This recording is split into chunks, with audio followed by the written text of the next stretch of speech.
Hey everybody, this is Caitlin and you are watching Zombie Eats Books. So I'm gonna attempt to review some books that I've read since the last time I filmed a video, which was back last year in November or December, something along those lines. I'm sorry if these reviews aren't as thorough as they usually are, but I'm probably gonna go through them pretty quickly. Also, my 4-year-old is watching wrestling on mute right now, which is an idea that I came up with so that I could film. We'll see how that turns out. So the first book that I read was Sunshine State, Essays by Sarah Gerard. This was published in 2017 and Sarah Gerard is an American author. So I'm gonna do this thing, oh, there she goes. She's falling off the couch because she's doing wrestling moves. So I'm gonna do this thing where I just, boop, and now magically a picture of the book appears because I'm lazy and I don't want to hold it. So I went into this collection thinking that it was going to be about animals native to Florida because of the cover, but it was not. That's okay though, I still enjoyed it. It's a collection of essays that describe Florida, the culture of Florida, basically different aspects of Florida as Sarah Gerard sees them. So it was about the wealthy, it was about the homeless, it was about a guy randomly who opens up a bird sanctuary. And there were also personal essays involved. So the first one, I'm pointing to it like it's over here, it's called BFF, and it was my favorite one. It's an essay about Sarah Gerard's relationship with the girl that she grows up with, and it was absolutely beautiful. Her prose, when she is writing creatively, is so gorgeous, and it reads more like poetry, and I really enjoyed that one. I felt like she could indulge in places where she wanted to indulge because it was a personal essay, and the audience isn't going to know any better. And then you get to her more research-based essays later on in the collection, and some of those weren't as strong because it was more traditional prose and there were a lot of boring history tidbits sometimes, not all the time. I did enjoy Sunshine State, which is the title essay, which is about a man who opens up a bird sanctuary, and then there's all the scandal that surrounds it because there are these financial discrepancies, and he's this hoarder of animals, so he keeps all of these animals in a warehouse that he owns with, you know, not good conditions and poop all over the place and stuff like that. That was fascinating because she got to interview him personally a few times, and he was just a fascinating person. So overall, I really liked this collection. I didn't absolutely love it. There were definitely some essays that I preferred to others, and then some that I had to sort of slog through. So I ended up giving this 4 out of 5 stars because I just really enjoyed her writing. In fact, I enjoyed BFF so much, the first essay in the collection. I was thinking about the aspects of the writing that I really enjoyed, and I thought, you know what, if she has fiction out there, I bet the aspects that I enjoyed in that essay are present in her fiction. So I did some research, and she did have a novel published in 2015. It is called Binary Star, and it is a short little novel. It felt like a very personal novel to me as well. It felt like these were possibly her own experiences that she just wrote into novel form. It's about a young woman who has an eating disorder and the man that she's dating who is an alcoholic. So one thing that I enjoyed about the writing was, again, it read more like poetry than prose, just like in that BFF essay.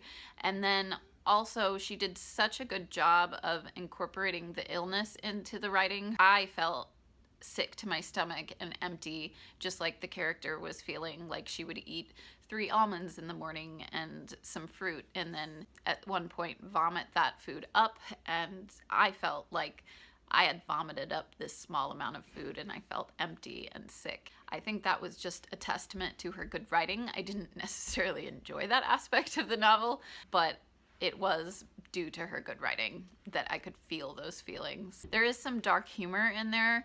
Her boyfriend, I think his name's John, but I don't remember. He is this combative, sort of violent guy, and he loves to fight people when he gets drunk. And at one point in the novel, he becomes a vegan like she is so that he can fight people that eat meat. I thought that was kind of funny in a dark sort of way. What I didn't like about this novel was that it sort of spirals into chaos and nothingness, and wanders aimlessly, and I didn't like it as much as the essay collection, basically, so I gave it 3 out of 5 stars. So next I read Leviathan Wakes by James S.A. Corey. This is the first book in the Expanse series. It was published in 2011 by 2 American authors because James S.A. Corey is a pseudonym for 2 guys. One is named Ty Frank. He's the assistant to George R.R. Martin. Apparently not assisting George R.R. Martin in completing a Song of Ice and Fire series, but whatever. And then the other guy, I can't remember his name. I'll put it down here. So this was just a fun book to read. If you like sci-fi, I would highly recommend picking it up. It revolves around 2 different characters who are sort of opposites. One is this hard-boiled, stereotypical sort of detective who, you know, thinks that he needs to redeem himself in some way because of the way that he's lived his life. And then the other guy is this idealistic, charismatic sort of guy. And they come from different planets. Basically, one comes from the Belt, the detective does, and the Belt is not really a planet, it's a space station, and he did not grow up in gravity, and so he's sort of tall and lanky and malnourished and grew up poor. And then the other guy grew up on Earth where there is gravity and things like food and plants and, you know, stuff that people appreciate. And so they become involved in the storyline through basically this one event that happens, and they take very different approaches to trying to prevent what seems to be an inevitable war. So the story becomes this mystery within a sci-fi novel, and then there's this big old conspiracy going on that you're trying to figure out. I loved it. I gave it 4 out of 5 stars, and I am definitely continuing on with the series. Next, I read The Heart's Invisible Furies by John Boyne. This was my pick in August of 2017 for Book of the Month Club, and John Boyne is an Irish author. So this is a story about a young boy who grows up in Ireland, and from the very beginning of his life sort of instinctively hides who he is, because somehow he gets the sense that who he is isn't quite acceptable in society at the time. It is 1950s, 1960s Ireland, so being gay is illegal, and he needs to protect himself.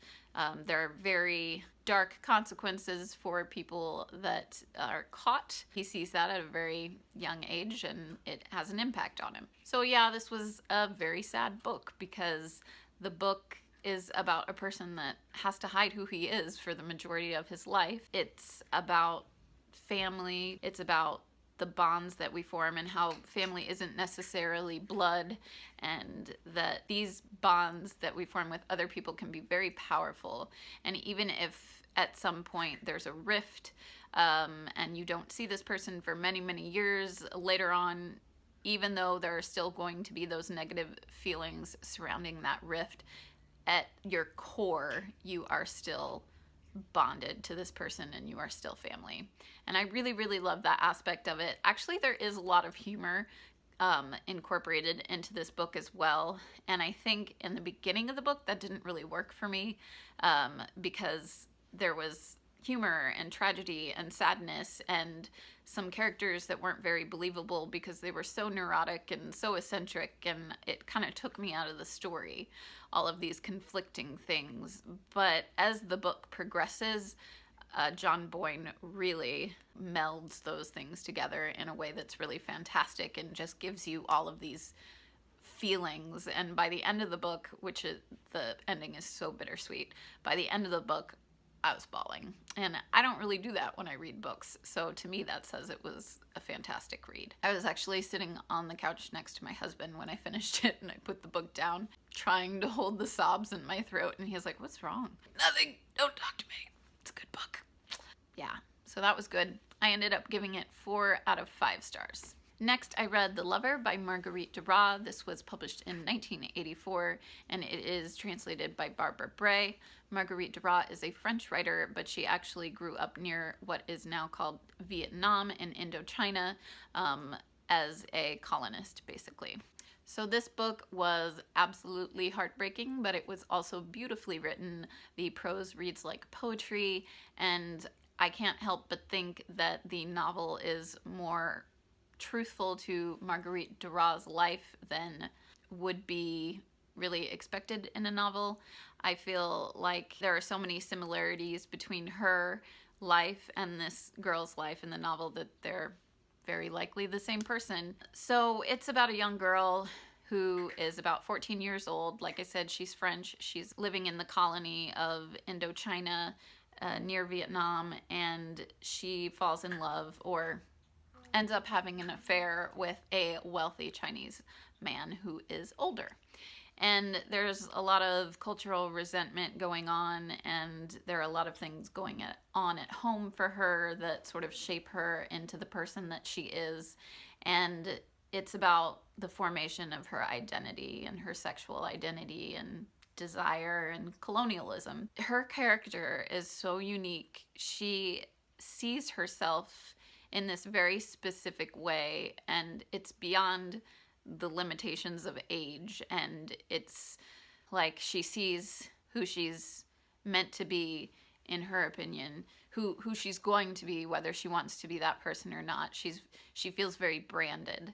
It was just fascinating to read, and I absolutely flew through it and loved it, and I would highly recommend that book. I gave it a 5 out of 5 stars. So I did read some more books. I have about 5 or 6 left that I need to talk about, but I'm going to do that in an upcoming video because I don't really have the time right now, and my daughter's jumping off the couch onto the table and vice versa, and the wrestling is flashing over here in the corner. So I'm just gonna stop now, film the rest later.